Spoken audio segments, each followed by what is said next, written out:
आपण पाहत आहात प्रेस मीडिया न्यूज। आश्रमशाळेत कोट्यावधींचा गैरव्यवहार, प्रत्यक्ष काम न करता वेतन उचलल्याचा गंभीर आरोप, शासनाची फसवणूक झाल्याचा दावा।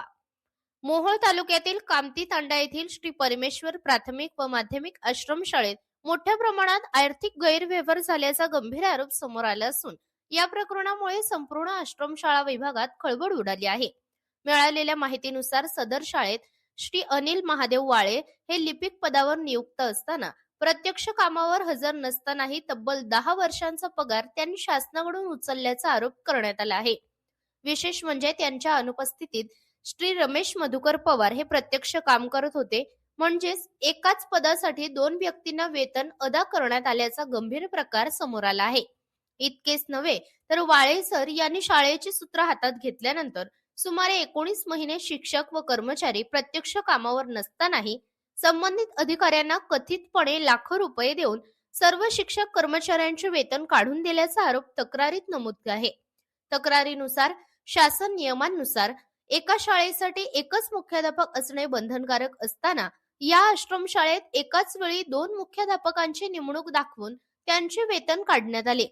हा प्रकार थेट शासन नियमांचे उल्लंघन करणारा असल्याचे सांगण्यात येत आहे। या संपूर्ण प्रकरणामुळे शासनाच्या तिजोरीवर लाखो नव्हे तर कोट्यावधी रुपयांचा आर्थिक भार पडण्याची शक्यता व्यक्त करण्यात येत आहे। या गैरव्यवहाराची सखोल चौकशी करण्यासाठी उपस्थिती रजिस्टर, वेतन बिले, सेवा पुस्तिका, संबंधित बँक खाती यांची तात्काळ तपासणी करण्यात यावी अशी मागणी तक्रारीत करण्यात आली आहे।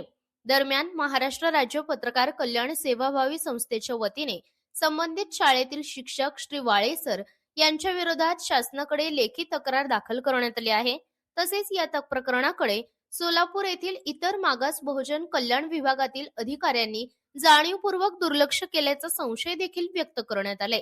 या गंभीर प्रकरणात दोषी आढळणाऱ्यांवर फौजदारी गुन्हा दाखल करून कठोर कार्यवाही करण्यात यावी अशी जोरदार मागणी करण्यात येत आहे।